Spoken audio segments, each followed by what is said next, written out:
From the murky waters of the sportsman's paradise, stories emerge. Stories of the generations of people who have shared in the bounties of the land. Stories of communities that have persevered through natural disasters. Stories of the abundance of fish, wildlife, and adventures that create an ecosystem rich in diversity.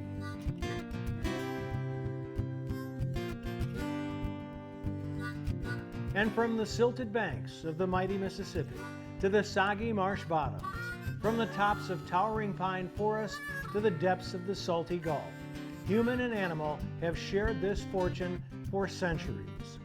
Enjoy these stories as told by outdoor journalists who travel across our state, documenting the adventure, sportsmanship, and heritage that make us Bayou Wild.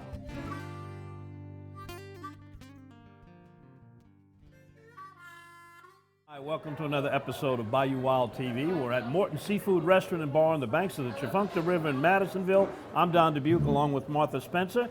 Today we take you to a very unique, kind of a country club where they use shotguns and fishing poles. Country club with a twist. On this week's show, we proved the old adage that you can work with somebody, you can socialize with somebody, but until you hunt with them, you really don't know them. And we're going to take you to a place called Dixie Ranch, where families, kids to all ages go hunting and do more and really have a great time. Now that I'm old and I done got a few deer under my belt, I have to say watching a kid kill their first deer, that's pretty impressive. You know, the happy, the excitement on their face. It holds its own. It holds its own here. It's just different people, different generations growing up. Nothing fancy, but very nice place to visit. Then we go to get a little bit fancier. We go downtown, Ritz-Carlton. We dressed up and we went down to the Ritz-Carlton where Chef John Folse was honored with the Lifetime Achievement Award, the Ella Brennan Lifetime Achievement Award. So we go to that event and hear how he got that award. I laid down after the event that night and said, I just can't believe people came here for me. How did I get here? We're here in the kitchen of Soji Modern Asian Restaurant with Chef Ryan Andre. We're doing a cool dish here. This is one that if you got a lot of excess ground venison, ground wild game, or even just your standard ground meat, you can use it in this. What are we making today? We're actually making a Thai-inspired street food dish called spicy basil beef, but we're going to be using venison today. Closed captioning made possible by Ceto.com. Become a member. I've been using Louisiana fish fry products so much, even the kids are getting into it. Bonio bag, pour and boil, a great crawfish every time. And whether you're boiling crawfish, shrimp, or crabs, Louisiana fish fry products use the perfect blend of garlic, onion, spices, and salt for your seafood boils. So look for the bright yellow bag and pour and boil with Louisiana fish fry products. In 1967, Dutch Stogner realized his dream to run his own meat market. 50 years and 3 generations later, Double D and the Stogner family still operate with Dutch's original commitment to quality. Pick up some Double D sausage today and share your good times with us on Facebook. Get your Bayou Wild Collection soft tee or dry fit fishing shirt at BayouWildTV.com. Show you're a proud Bayou Wild supporter and get both today at BayouWildTV.com. This is Don Dubuque asking you to join me as a member of the Coastal Conservation Association. For 30 years, CCA has worked in Louisiana to conserve our incredible fisheries, making sure that our fishing is great today and for generations to come. Whether looking out for redfish and specks, eliminating gill nets, building reefs across the coast, or work at the state capitol and in D.C., CCA is doing what's best for the fish and the sport we love so much. Your $30 membership will ensure that this work and our great fishing endures well into the future. Go to ccalouisiana.com and join CCA today.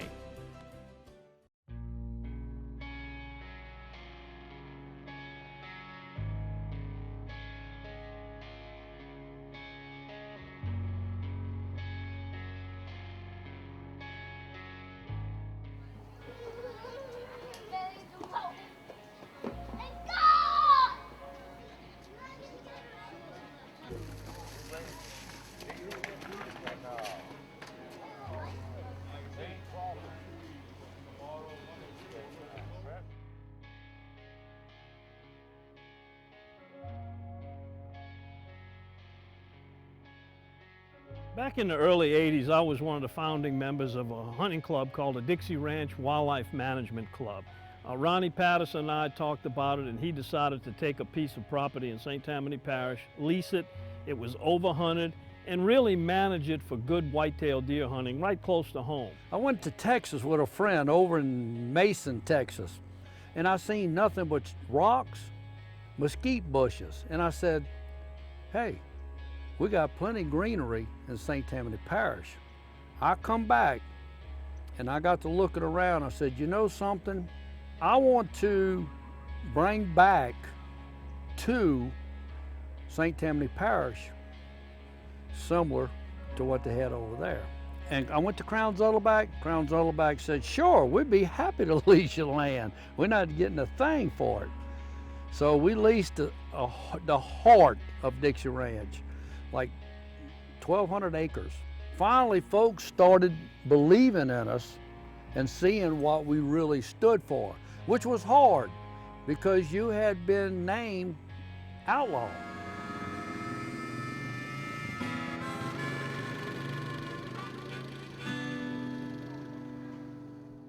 I mean, I don't remember the age, but I can remember coming out here and probably I was, I don't know, 60, 70 pounds and getting on my dad's back and going squirrel hunting. He'll carry me through the woods and across the little branches and ditches, and that was one of the funnest moments because he'll, let me off his back when we'll see a squirrel, and then I'd take off through the woods. And then also killing my first deer when we was running dogs, he put me on a stand and said, this is where they're gonna cross at, and sure enough, of course, I think it was a little spike, but it felt like a monster, when you was little. The kids love it out here. My kids did. My grandkids love it. A lot of memories. Kids killing their first deer.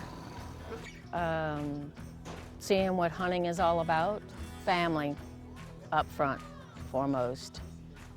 It means a lot to the kids that are growing up. I've seen so many kids grow up, and they're fine young men, and they have families, and they're bringing their kids out here now, and I just love it. I don't want to ever see it go away, but I know one day it will. So I'm just hoping that the tradition keeps going on. Thank you for this beautiful, great gathering that you have supplied today. Thank you for everything.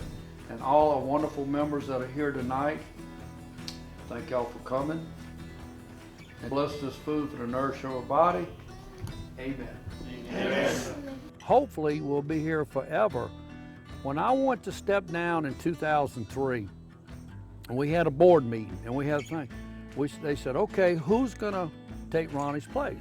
Jeremy, since he's been 6 years old, has been at every meeting that Dixie Ranch has ever had. Most every negotiation that his daddy has made, Jeremy's been there. Back when Dad started the club in '82, I want to say we had right at 12,000 acres. We started out with maybe give a little bit more. Now we're down to about 6,800, due to development and, improvements in the parish, which you can't knock none of that. Now that I'm old and I done got a few deer under my belt, I have to say watching a kid kill their first deer, that's pretty impressive. They're happy, the excitement on their face. We sponsor baseball teams, basketball teams. Through that, watching the kids run around with a T-shirt that resembles our hunt club is nice. Just seeing a guy that's working all week, got a hard job, come out and relax, and you see him before that, he don't come out with a smiling face, and then hunting season, and he smile and joy, having a good time. So there's a lot of good opportunities besides actually watching somebody come up with that had harvest something. It holds its own. It holds its own here. It's just different people, different generations growing up. I killed my first deer out here. I had 2 of my kids kill their first deer out here. I got 1 more to go. The gun broke this year, so she's in a bind, I'm in a bind because I'm being mad at right now. But I hope it's here for another year. Just all depends on, development.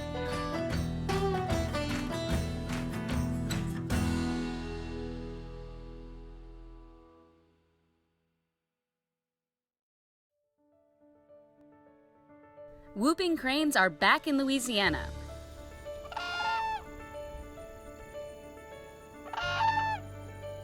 Through the hard work of biologists and key strategic partners, whooping cranes have been restored to the cultural icon they once were. But you can still help.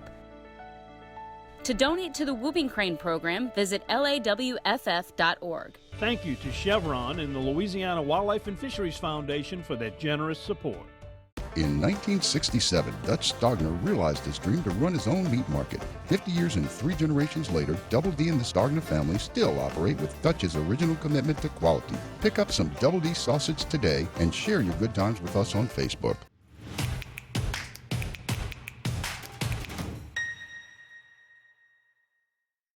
If you're lucky enough to bag a deer or a hog this season, bring it here to Double D. Double D processes hogs and exotic game and guarantees your product is always the meat you brought to Double D. Double D Meats in Bogalusa, home of country smoked, spicy jalapeno cheddar, and other customized flavors.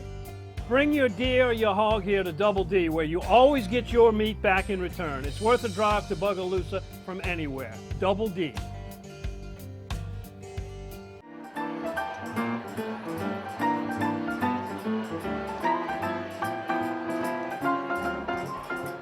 Bayou Wild team is at a very different kind of place tonight. We're on Canal Street in downtown New Orleans at the Ritz-Carlton, and the purpose of being here is to honor a special team member of Bayou Wild TV.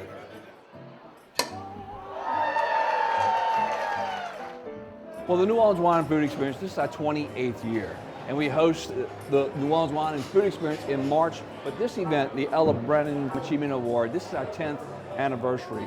And we've had some marquee chefs and other dignitaries across the state who have been recipients. But this year is Chef John Folse. I've known Chef Folse for many years. Back when I was in the catering business, he was a mentor of mine. His knowledge and love for people, for the food, is contagious. There's a reason why the legislature here in Baton Rouge named him Culinary Ambassador to the World, because that's just what he is. He is a shining light for Louisiana in our hospitality industry. Just treating a simple fish, say a simple fish, one of our best fish, you can even put a little hollandaise sauce on. You can even get hollandaise in the store nowadays. Now, doesn't that look like carnival? I'm Fit telling for a you. king, You huh? know what I got to say about that? They say hail Rex, I say hail yes. I met Chef Folse back in about 2008, 2009, and we really got to be very good friends. I'm standing here right now in our creation, the wine cellar of Restaurant Revolution. He's a perfectionist, and quite frankly, behind the scenes, you don't see that part of him, but he doesn't have much tolerance for anything but that. John is a very happy, funny individual that is very, very passionate about what he does. It's like in high school, Our Lady Queen of Heaven had done a fundraiser that Chef Folse was involved with, and during his demo, he actually asked me to come up on stage and cook with him. You know, our relationship basically started then. I don't actually think I know anyone more hospitable than Chef Folse himself. I mean, he's a character. I met Chef Folse a few months into my presidency here. It was one of the greatest surprises of taking this position. You know, I always talk about Chef Folse putting Nicholls State University on the map. We're not easy to get to. We're not near an interstate system. You have to want to be here. So many people know about us because of the Chef John Folse Institute. Our chefs are all over the world now. Well, it's been a joyful journey. I knew John when he was a student here at Nicholls, and of course took part in his many, many wonderful restaurants. He's a visionary, and of course he's a very giving person. And I think what he has done for culinary arts training in the state of Louisiana and nationwide, because this was the first institution with a 4-year degree program. So John was responsible for that, given both his talent and his treasure. He employs a lot of people from the city of Donaldsonville and the surrounding areas. And when you go to his facility and tour it, you'll see a lot of faces that you know, people in the community working there with John Folse. So he's helped the economy for the city of Donaldsonville and the surrounding areas. My life personally, I think that I have a friend for life in John Folse. I've called John on many occasions for assistance with different things. He's always willing to help the city.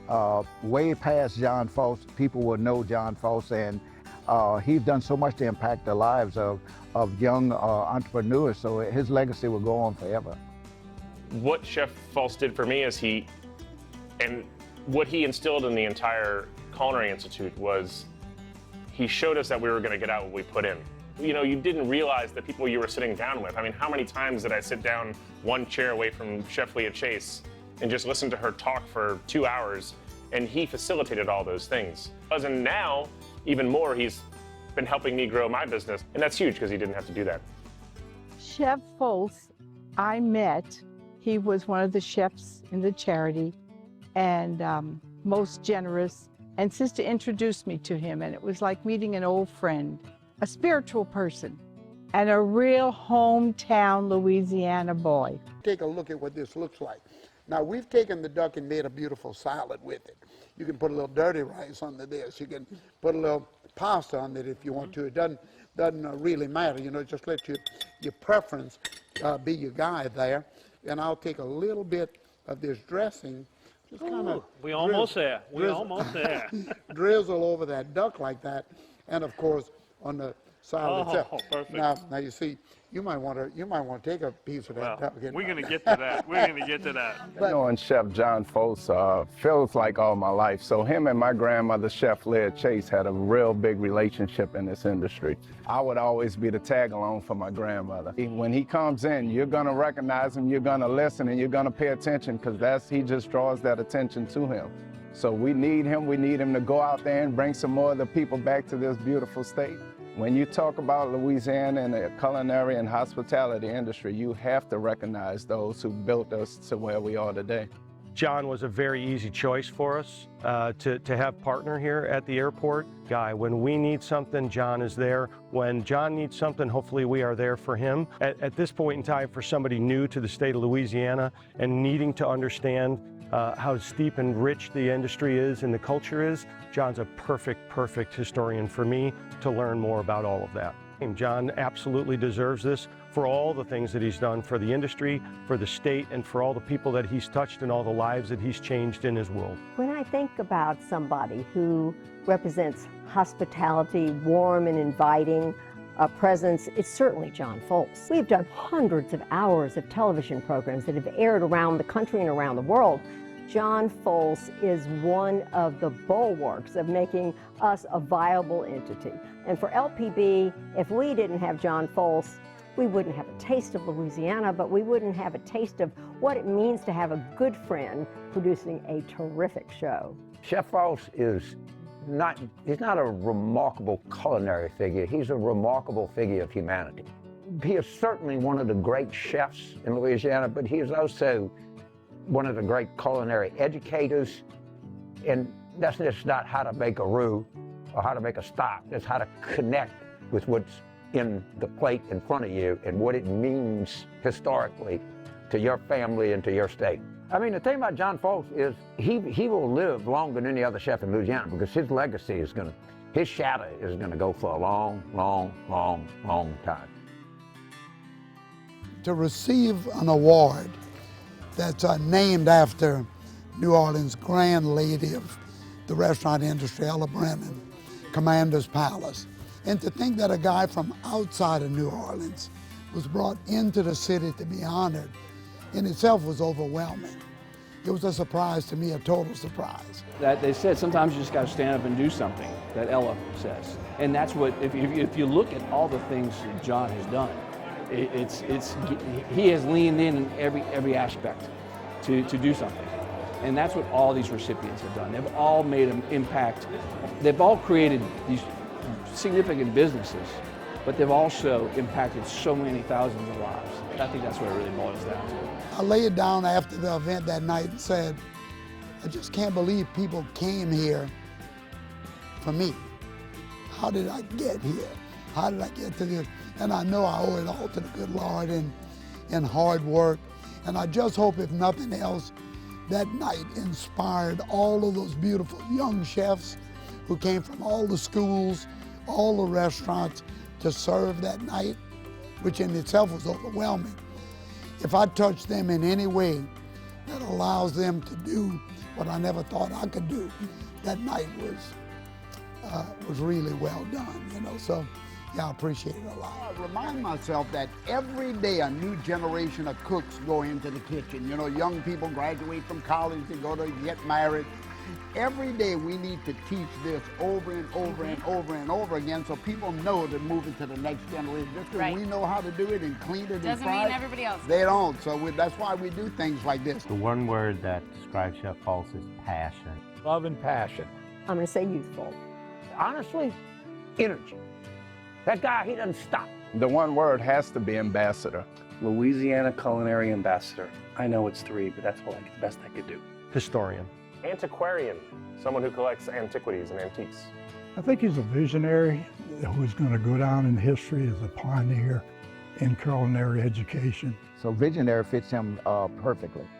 There's no denying John Folse's impact on the past, present, and future of Louisiana's hospitality industry and our culture. Tonight, we honor that legacy. Congratulations, Chef John Folse.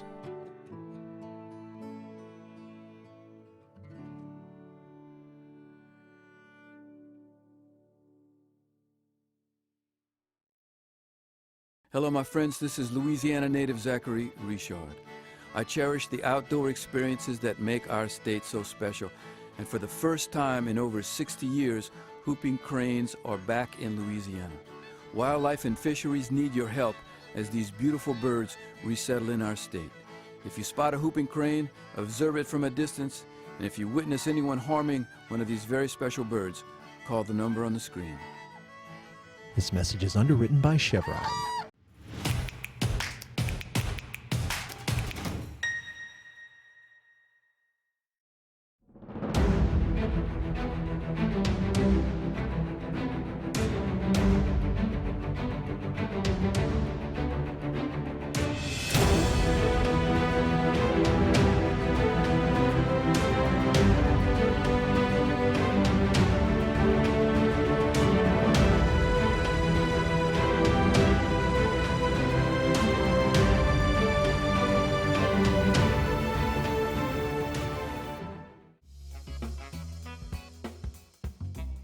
In the kitchen of Soji Modern Asian Restaurant with Chef Ryan Andre.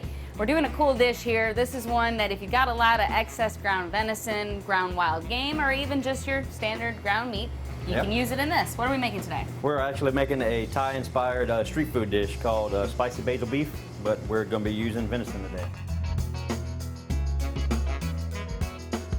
We're going to fire this up. As you can see, within seconds, this thing's already heated up, ready to go. That's pretty fancy. So we have 2 tablespoons of sliced garlic. Serrano, that's going to be our spicy part of this dish. On the spicy scale, where does the Serrano stand? The Serrano is going to pretty much be double to 3 times hotter than your jalapeno pepper. So you're only putting about, what, 2 tablespoons? Yeah, that's that. And then we're going to go in here with our meat. I'm always looking for new dishes because, you know, when you kill a deer, you wind up with, 60 bags of ground meat, and you can only make so many lasagnas and spaghettis and stuffed peppers, so this is going to be good. This right here is perfect. Yep. All right, we're going to go in here with our ½ cup of red onion. And notice you slice everything really, really thin. Does that help in a way? Or? Well, it allows us to get dishes out quicker. If you chop it too thick, you're going to waiting on that to cook a little bit longer. I imagine here, your restaurant, these dishes are the fast ones, and your sushi dishes are the longer ones. They get a little bit more intricate out there. I mean, we just kind of fire this thing up and we're ready to go. Got a quarter of a cup of red bell pepper. All right, this is the sauce that goes in this. This is just kind of a mixture of different soy and oyster sauce, stuff like that. Oh yeah, it's starting to get that color of an Asian dish there. And now we're going to finish it with 1 cup of Thai basil leaf, fresh. So your wok is obviously screaming hot, so this is a dish you got to keep stirring. Keep stirring it, and yeah, it's done. What temperature does a wok get to? Because I know there's no way I've ever cooked beef this fast in a skillet at home. So what are we cooking with here? Well, you got to figure this thing is this wok is very super thin. When the skillet you're cooking at is very thick, and not to mention the rounded bottom allows that heat to come up higher on the sides. If you were to cook this in a cast iron traditional skillet, would it taste the same or would it be different? It'd probably be a touch different. You'll be able to notice the difference in it. All right, and that's it. So should we plate this up? Yep. A versatile dish. See, what I'm learning today is that I can do this. And it's given me a little bit of yes, you can. It's given me some support in this. All right, let's plate this up. We've got some lettuce, some rice. It's making me hungry. Hopefully you're hungry. It's a big bowl. It's a lot of food. So what we do, this is actually going on our menu, our current menu. This is actually more of a shared item. This is why we serve it with the lettuce. Two people for sure. Yep. And also presentation. I mean, presentation makes everything look Yes, better. you can't beat that.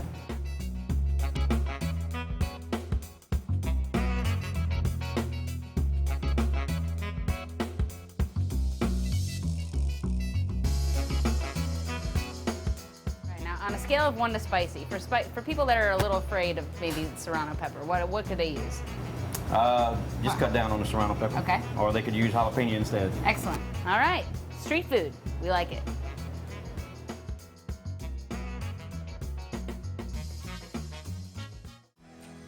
Add the taste of Louisiana to your next meal. If you like creamy, bold, tangy, or spicy. Bring home the taste of Louisiana with sauces from Louisiana fish fry products. We love our children. We protect them. We guide them. We prepare them for life in the world. With all that we do, from deep in our hearts, we cannot control all things.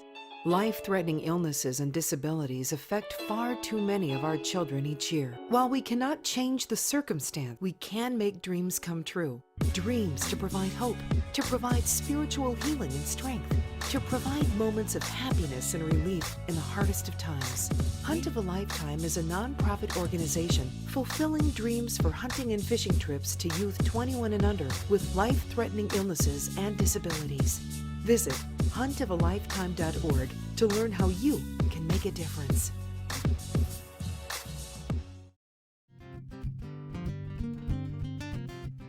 Join us next week for another edition of Bayou Wild TV, and also you can come have lunch with us. We're here twice a month on Mondays. Just call Morton Seafood Restaurant.